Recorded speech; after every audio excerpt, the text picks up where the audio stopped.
Assalamualaikum warahmatullahi wabarakatuh. Di sini saya ada Fikri Nabowo dan kedua orang kelompok saya yaitu Rahmat Dinata dan Hafiz Arsalif Falana. Nah, kami dari Prodi Teknologi Rekayasa Internet kelas B. Nah, di sini kami akan menjelaskan yaitu pada modul 14 yaitu dengan judul routing concept. Nah, di sini ada beberapa topik yang akan kita pelajari. Nah, di sini kita juga mempunyai objektif itu kita menjelaskan bagaimana router menggunakan informasi dalam paket untuk membuat keputusan penerusan. Topik yang pertama yaitu path determination. Nah, di sini tujuannya kita menjelaskan bagaimana router menentukan jalur terbaik, kemudian ada packet forwarding, yaitu menjelaskan bagaimana router meneruskan paket ke tujuan, kemudian basic router configuration review, yaitu konfigurasi basic pada router. Dan yang keempat ada IP routing table menjelaskan struktur table routing, dan yang kelima ada static and dynamic routing. Nah, ini membandingkan konsep perutaan statis dan dinamis. Nah, yang pertama ada path determination. Nah, ada dua fungsi router. Nah, sebelum router meneruskan paket kemanapun, router harus menentukan jalur terbaik untuk paket tersebut. Topik ini menjelaskan bagaimana router membuat keputusan ini. Nah, switch digunakan untuk menghubungkan perangkat akhir dan perangkat perantara lainnya, seperti switch Ethernet lainnya ke jaringan yang sama. Router menghubungkan beberapa jaringan yang berarti uh, router memiliki beberapa interface yang masing-masing milik jaringan IP yang berbeda. Nah, saat router menerima paket IP pada suatu interface, router menentukan antarmuka mana yang akan digunakan untuk meneruskan paket ke tujuan ini. Ini dikenal sebagai routing. Nah, interface yang ada di router, interface yang digunakan oleh router untuk meneruskan paket mungkin memungkinkan tujuan akhir, atau mungkin jaringan yang terhubung ke router lain yang digunakan untuk mencapai jaringan tujuan. Setiap jaringan yang terhubung dengan router biasanya memerlukan interface yang terpisah, tetapi ini mungkin tidak selalu terjadi. Nah, fungsi utama router sendiri adalah untuk menentukan jalur terbaik untuk meneruskan paket berdasarkan informasi pada tabel routingnya dan meneruskannya ke paket tujuannya. Kemudian yang selanjutnya ada router function example. Nah, ini adalah contoh fungsi router.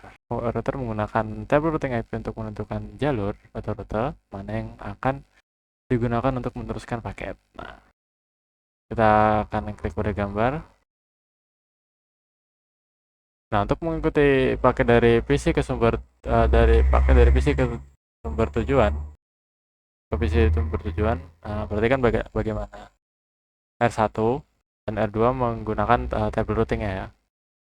Nah, di sini IP masing-masing untuk menemukan jalur terbaik terlebih dahulu, lalu meneruskan paketnya ke yang ada di sini. Kita coba play.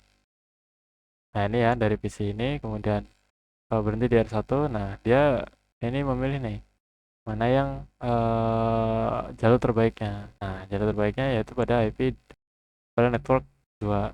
Nah, kemudian diteruskan kepada R2.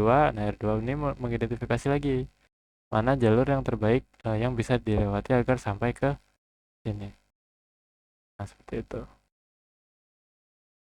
Nah, selanjutnya jalur terbaik yang sama dengan cocokan terpanjang. Best path equal longest match. Nah, apa yang dimaksud dengan router harus menunjukkan jalur terbaik dalam table routing. Nah, jalur terbaik dalam table routing juga dikenal sebagai pencocokan terpanjang. Nah, pencocokan terpanjang adalah proses yang digunakan router untuk menemukan kecocokan antara alamat IP tujuan paket dan entry routing dalam table routing. Nah, table routing berisi entry yang terdiri dari prefix atau alamat tujuan, alamat jaringan, dan panjang prefix. Untuk agar ada kecocokan antara alamat IP tujuan paket dan rute dalam table routing, jumlah minimum bit paling kiri harus cocok antara alamat IP paket dan rute dalam table routing. Nah, panjang prefix rute dalam table routing digunakan untuk menentukan jumlah minimum bit paling kiri yang harus cocok. Nah, perlu diingat bahwa paket IP hanya berisi alamat IP tujuan dan bukan alamat prefix. Kecocokan terpanjang adalah router dalam table routing yang memiliki jumlah bit paling kiri yang cocok dengan alamat IP tujuan paket. Nah, root dengan jumlah bit yang paling kiri yang setara atau kecocokan terpanjang selalu menjadi rute yang disukai. Nah, setelah panjang awalan akan digunakan istilah prefix line, kan digunakan untuk merujuk ke bagian jaringan di alamat IPv4 dan IPv6. Nah, kemudian IPv4 address longest match example. Nah, ini contohnya ya. Ini adalah contoh tabel sebuah paket IPv4 memiliki alamat IPv4 tujuan. Nah, tempatnya adalah yang ini. Destinasi. Router memiliki 3 entry root dalam tabel table routing. Yang cocok dengan paket ini. Dari ketiga rute tersebut, yang network yang 26 yang ini memiliki kecocokan terpanjang dan akan dipilih untuk meneruskan paket. Perlu diingat, agar salah satu rute ini dianggap cocok, harus ada setidaknya sejumlah bit yang cocok yang ditunjukkan oleh subnet max ke rute tersebut. Nah, kemudian ini contoh lainnya, terpanjang IPv6. Nah, ini IPv6 ya. Nah, pada tabel ini sebuah alamat IPv6 memiliki IPv6 tujuan yaitu yang 99. Ini. Nah, contoh ini menunjukkan 3 entry rute, tetapi hanya ada 2 di antaranya yang merupakan kecocokan yang valid. Nah, dengan salah satunya merupakan kecocokan terpanjang. Nah, 2 entry rute pertama memiliki panjang prefix yang memiliki jumlah bit pencocokan yang diperlukan sebagaimana ditunjukkan oleh panjang prefix. Nah, entry rute pertama dengan panjang prefix 40/40 cocok dengan 40 bit paling kiri di dalam alamat IPv6. Nah, entry rute kedua memiliki panjang prefix 48 dan dengan semua 48 bit cocok dengan alamat IPv6 tujuan dan merupakan kecocokan terpanjang. Nah, entry rute ketiga ini tidak cocok karena prefixnya /64 memerlukan 64 bit tekan. Nah, agar prefix pada IP yang ini menjadi cocok, 64 bit pertama harus merupakan alamat IPv6 tujuan paketnya. Nah, hanya 48 bit yang pertama 48 bit pertama yang cocok jadi entry dan cocok. Nah, jadi entry ini tidak dapat ini tidak dianggap sebagai kecocokan.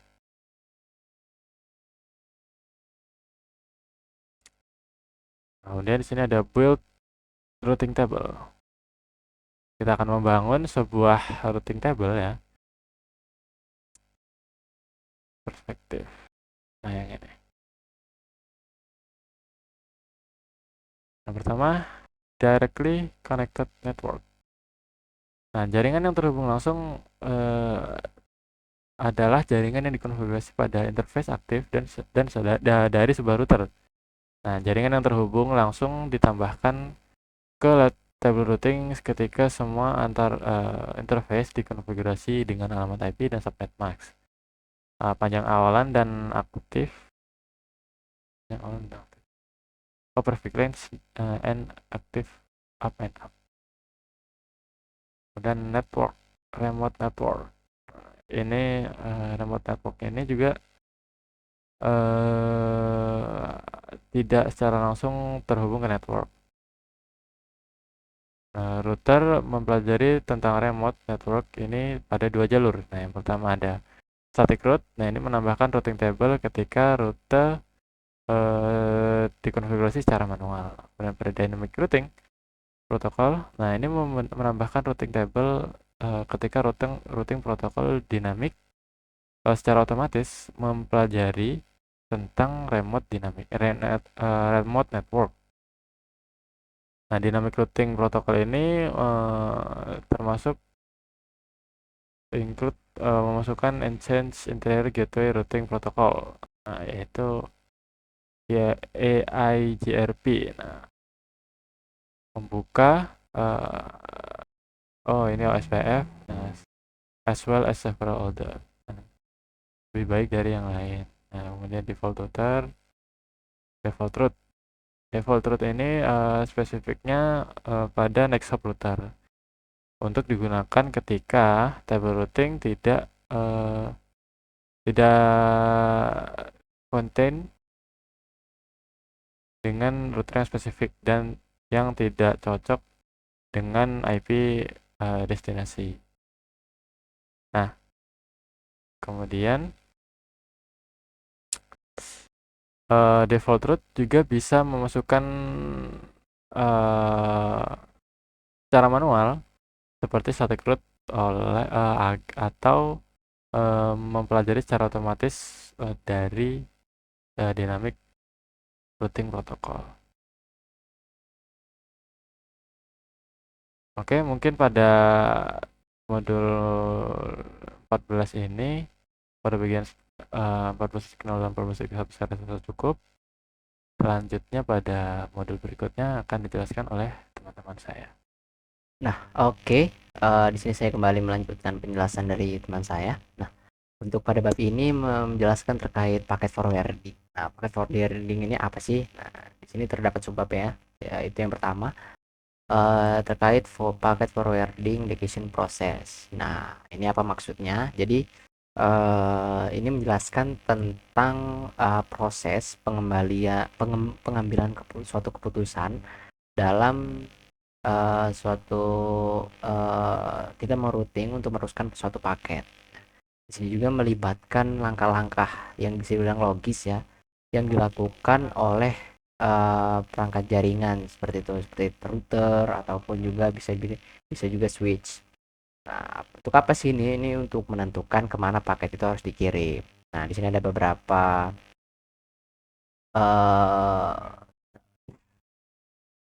oke oke oke. Nah, di sini ini terdapat beberapa langkah-langkah ya. Yaitu pertama itu kita bakal ketika sebuah paket ini tiba di perangkat jaringan, maka perangkat tersebut akan membaca headernya paket untuk memahami asal dan tujuan paket itu mau dikirim kemana. Nah, setelah itu melakukan analisis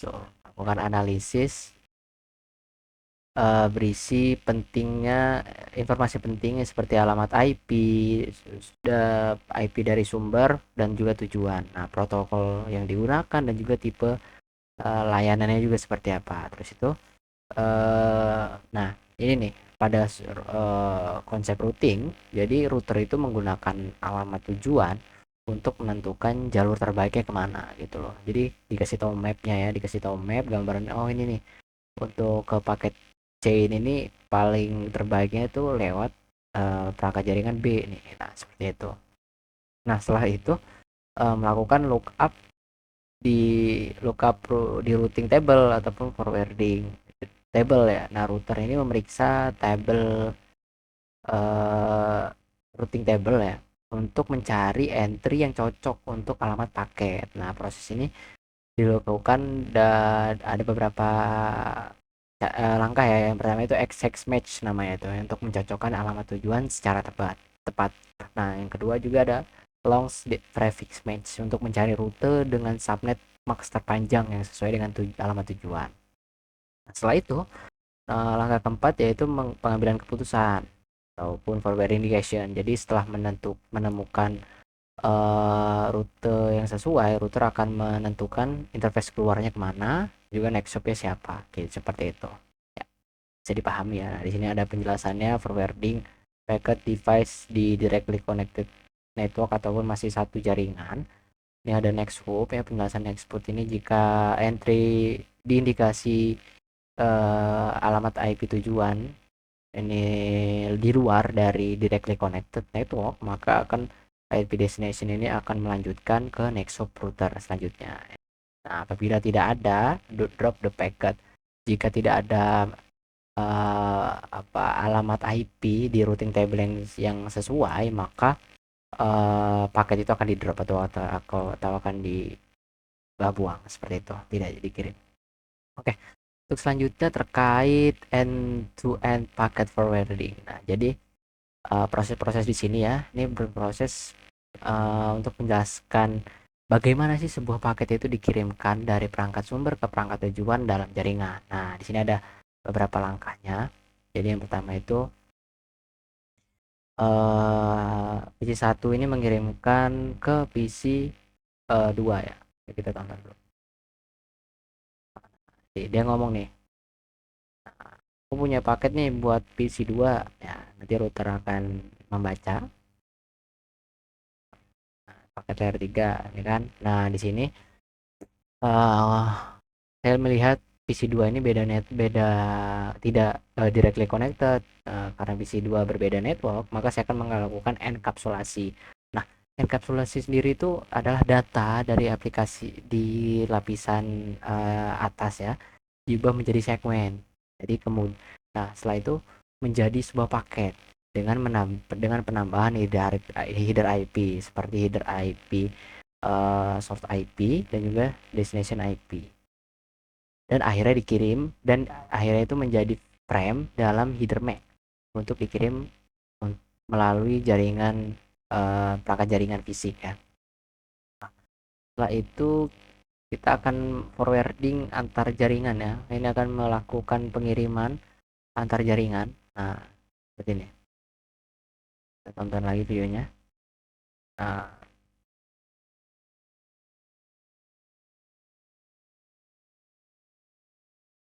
I can see from the type destination.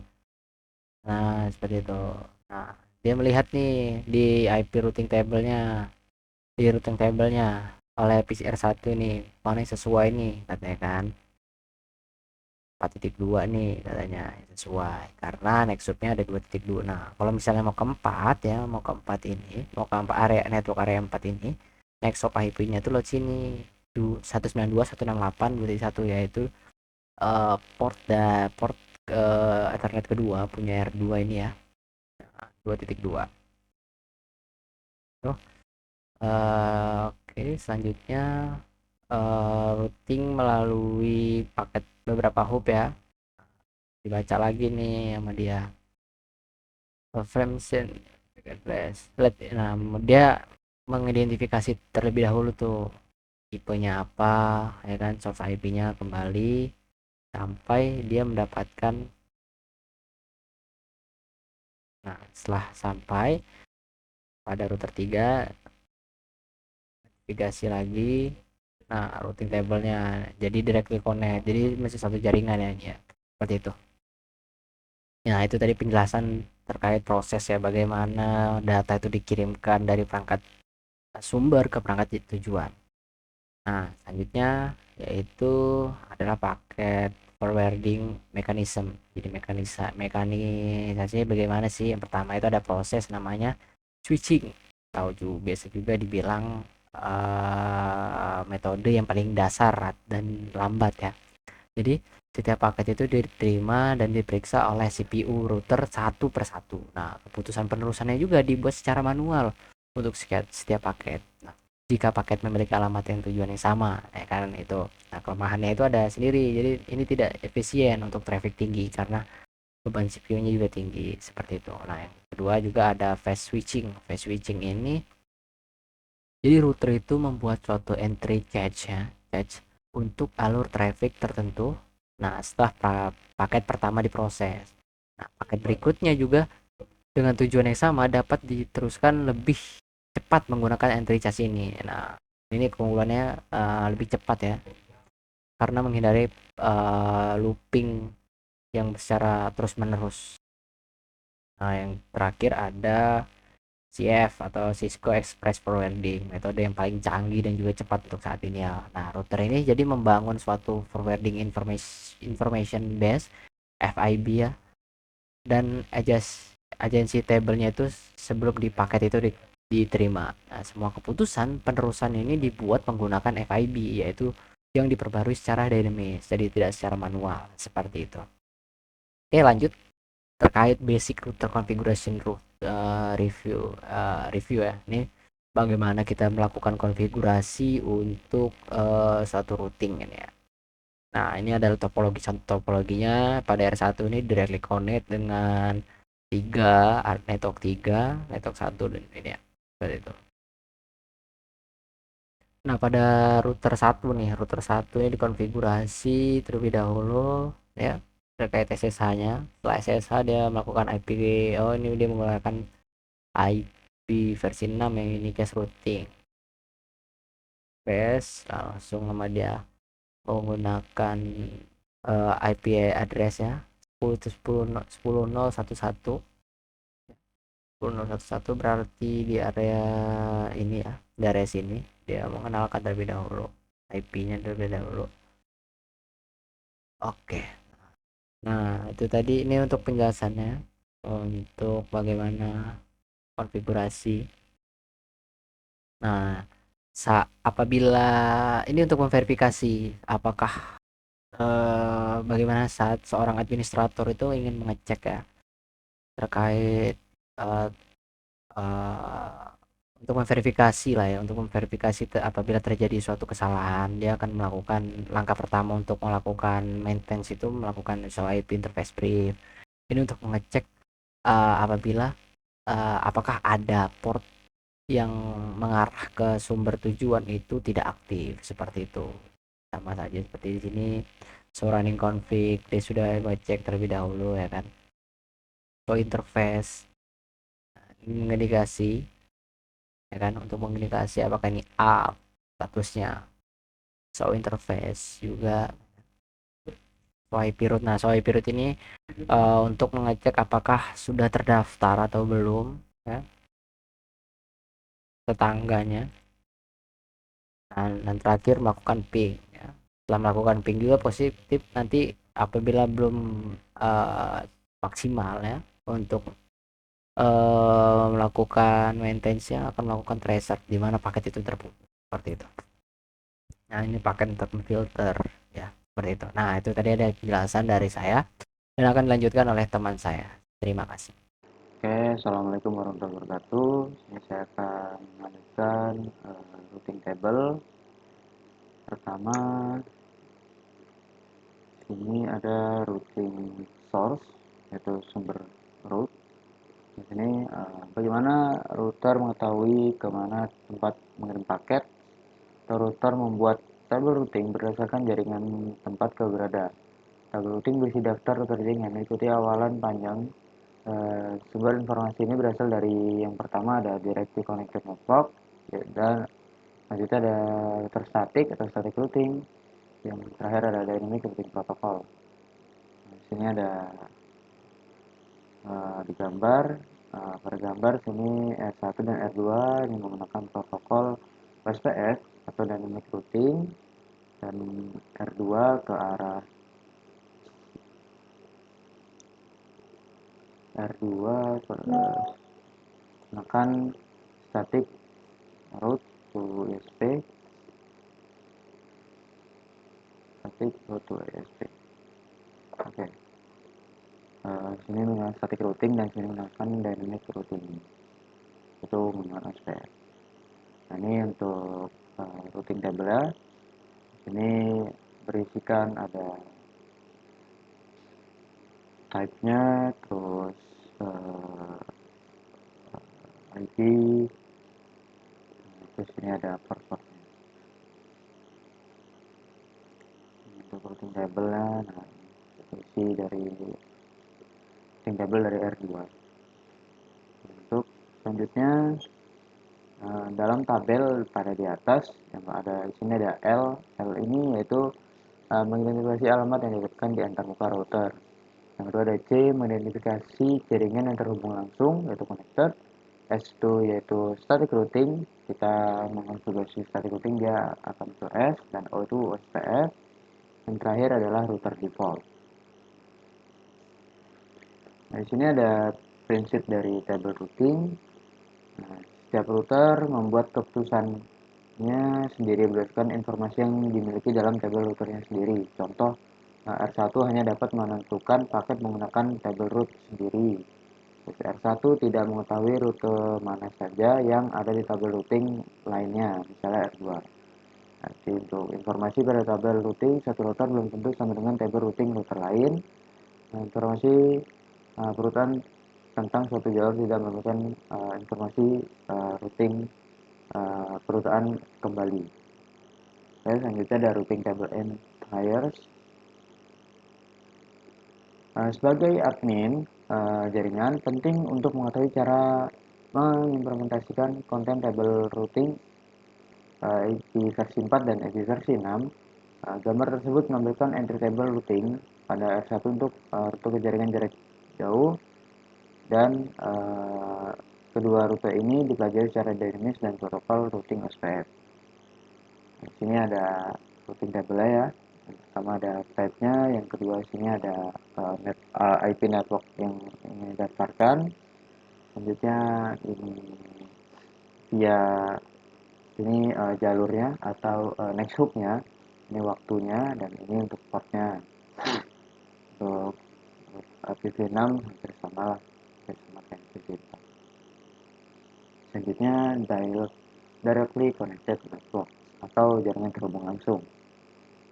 Nah, sebelum router dapat mempelajari jaringan jarak jauh, router harus memiliki setidaknya satu antarmuka aktif yang dimulai dengan alamat IP dan subnet max. Ini dikenal sebagai jaringan yang terhubung langsung atau rute yang terhubung langsung. Router menambahkan rute terhubung langsung ke tabel perutaannya saat antarmuka memiliki alamat IP diaktifkan. Nah, ini untuk lambang C tadi, C itu yaitu directly connected, yaitu jaringan yang terhubung langsung pada router. Nah, di sini directly connected yang terhubung pada router. Oke, selanjutnya ada static routing. Nah, untuk static routing sini router static routing dikonfigurasi secara manual. Routing static menentukan jalur eksplisit antara dua perangkat jaringan.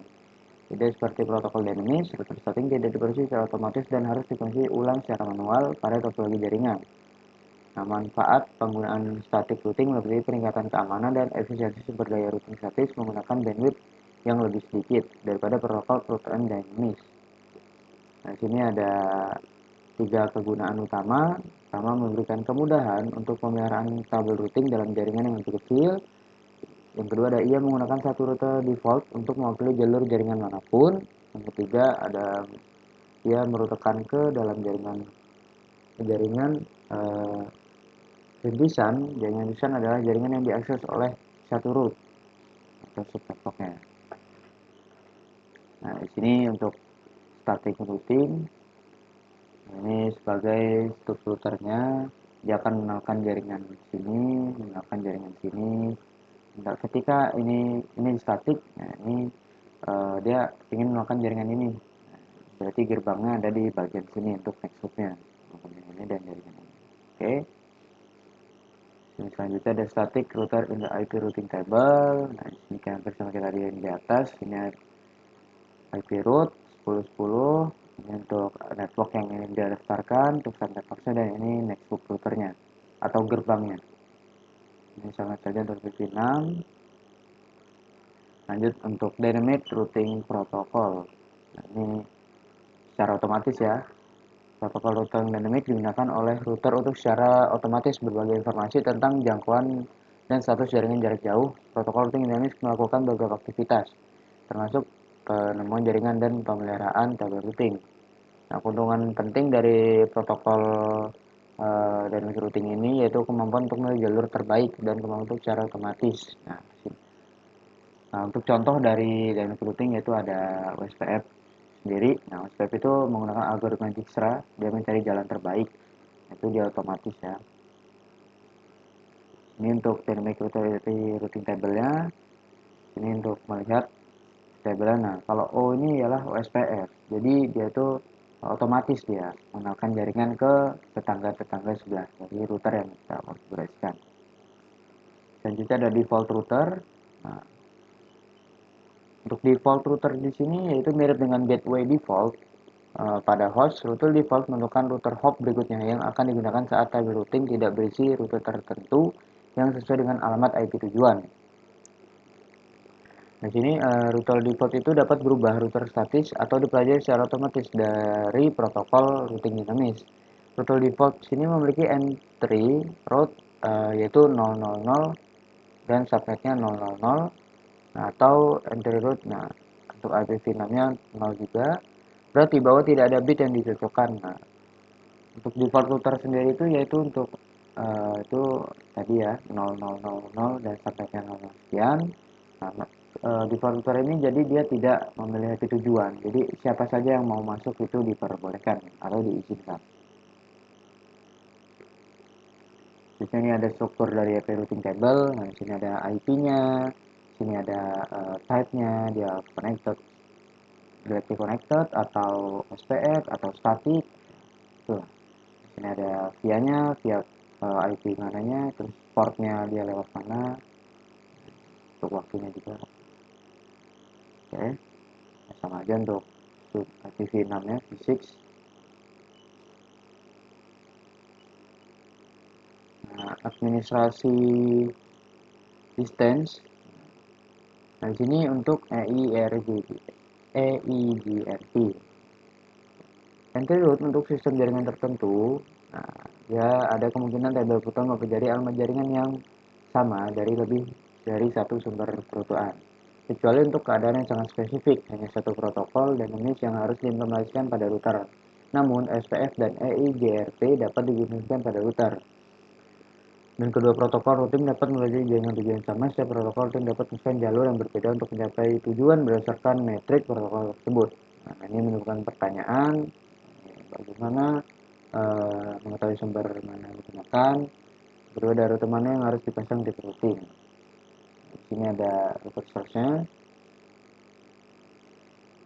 Nah, ini untuk administrasi distance-nya untuk zero connected 0, static route 1, sekian SPF, rate 120. Nah, di sini ada distance-nya ada 015. Oke. Selanjutnya itu static and dynamic routing.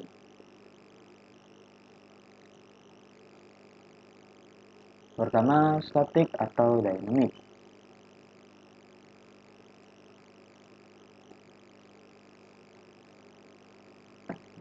Di sini topik Discord always. Topik sebelumnya membahas router membuat routernya. Nah, di sini routing statis dan dynamic tidak saling eksklusif. Sebaiknya sebagian besar jaringan menggunakan kombinasi protokol dynamic dan routing statik. Nah, jadi pertama ada routing statik. Sini router statik umumnya digunakan dalam skenario berikut sebagai yang pertama adalah sebagai rute default yang merupakan jalur paket penyedia layanan. Untuk rute yang kedua ada untuk rute di luar dominan perutaan dan tidak dipelajari oleh protokol router dinamis. Yang ketiga, ketika admin jaringan ingin secara eksplisit menentukan jalur mana yang ingin ditentukan. Yang terakhir untuk perutuan antara jaringan lukisan. Yang kedua ada dynamic routing protokol ya.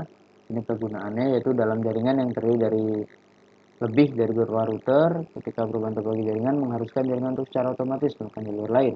Yang terakhir untuk skalabilitas seiring pertumbuhan jaringan, protokol routing dynamic secara otomatis membiayai jaringan yang baru. Nah, di sini ada untuk fitur-fiturnya dari dynamic routing dan static routing dia tersendiri-sendiri.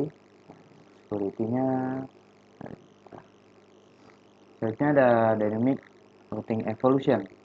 Nah, ini banyak ya untuk evolusi dari routing dynamic routing.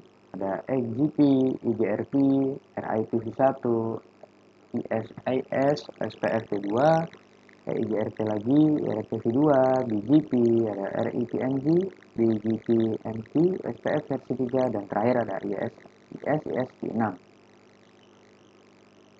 Dia dari rentang dari tahun-tahunnya, sekian tahunnya. Nah, Nah, selanjutnya ada dynamic routing protocol concept. Nah, protokol routing adalah serangkaian proses, algoritma, dan pesan yang digunakan untuk bertukar informasi routing dan mengisi tabel routing dengan pilihan jalur terbaik. Tujuan protokol dynamic routing sendiri itu yang pertama ada penemuan jaringan jarak jauh atau discovery of the network.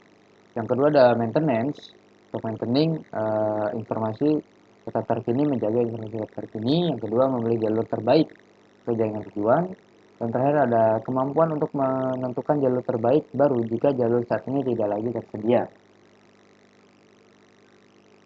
Nah, ini ada contohnya topologinya. Nanti kita apply ya. That ada miring 2 kan. Iya lah. Jadi ada komponen, ada data struktur, routing protocol message, dan algoritma. Dia memakai algoritma. Tahu saya kalau OSPF itu bukan bisa. Masih ada base path. Nah, base path di sini adalah jalur terbaik ya. Jadi dynamic routing itu dia menggunakan algoritma Dijkstra, yaitu mencari jalur terbaik atau jalur terdekatnya. Dari di sini ada protokolnya yaitu RIP, OSPF, dan EBRP. Nah, sini ada yang pertama ada RIP. Di sini metrik yang digunakan adalah jumlah hop. Tiap router di sepanjang jalur menambahkan satu hop ke jumlah hop dan maksimum yaitu 15 hop yang bisa diizinkan. Yang kedua untuk OSPF yaitu metriknya adalah cost ya, cost yang lebih besar yang didasarkan pada bandwidth kumulatif dari sumber ketujuan. Selanjutnya yang ketiga ada IEGRP yaitu ia menghitung metrik berdasarkan nilai bandwidth dan penundaan yang paling lambat.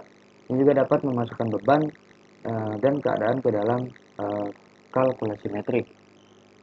Di sini untuk animasinya kita lihat di sistem beri pesan. Ini dia yang paling tercepat BTS. Nah, oke.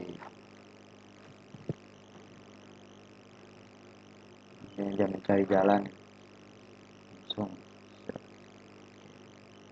berdasarkan cost-nya atau bandwidth dari biaya bandwidth-nya. Terus ada load balancing. Terakhir load balancing di sini bila router memiliki 2 atau lebih jalur ke tujuan dengan metrik biaya dengan metrik cost yang sama, maka router meneruskan paket menggunakan kedua jalur secara merata. Ini disebut load balancing. Nah, sini kita lihat contohnya. Satu dia masuk set 52. Nah, dari melakukan tabrakan. Penyeimbang beban. Jadi kayak misalkan dia banyak, nah dia dipecah-pecah di tengah ini untuk agar bisa langsung masuk ke tujuannya itu. Oke, sekian dari saya. Mengakhiri kesalahan. Wassalamualaikum warahmatullahi wabarakatuh.